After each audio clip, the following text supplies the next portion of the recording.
Samantala ngayong araw ang huling lamay ng PTV cameraman na si Gregorio Basit Jr. Dumalaw din ang mga malalapit na kaibigan ng cameraman mula sa industriya ng media. May live report ang aming kasamang si Alan Francisco. Alan? Audrey, andito ang PTV News team sa burol ng masipag nating cameraman na si Gregorio Mendoza Basit Jr. na pumanaw nga noong nakaraang Biyernes. Andito kami, Audrey, sa Marites Funeral Chapel and Cremation Service sa Manila East Road dito sa Binangonan, Rizal. Malungkot na balita noong Biyernes ng nakaraang linggo nang pumanaw si Basit dahil sa stroke. Sa kanyang mga pamilya at kaibigan dito sa Binangonan, Rizal, kilala siya sa palayaw na tutoy. Sa kanyang mga katrabaho, kilala siya sa tawag na June at Bato.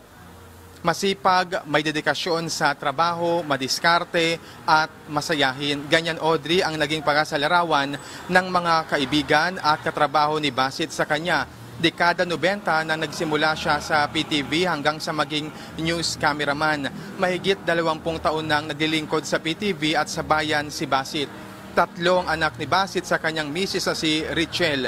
Ipinanganak si Basit sa Nasugbu, Batangas noong August 31, 1975. Patuloy ang pagdating sa burol ng PTV cameraman ng ating cameraman na si Basit. Unang nagpunta ang mga kaibigan sa Malacanang Press Corps at iba pang media na naka-duty sa Malacanang dito sa burol ni Basit.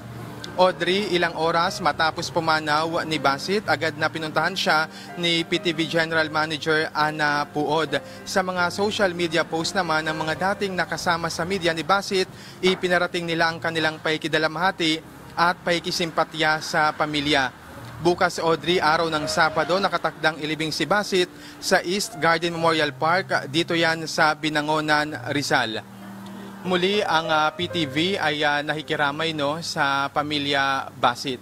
Sinong mag-aakala na ang dating kasama namin sa paghatid ng balita ay siya nang ibinabalita ngayon? Sinong mag-aakala na yung taga-video noon ng mga balita ay siya nang binivideohan ngayon? Basit, sa mga katagang, ikaw galing, dyan ka nakilala, kaya naman isang pasalamat at pagsaludo sa iyong serbisyo. At bago matapos ang aming balitang ito, hayaan mong ialay namin sa iyo ang aming extra.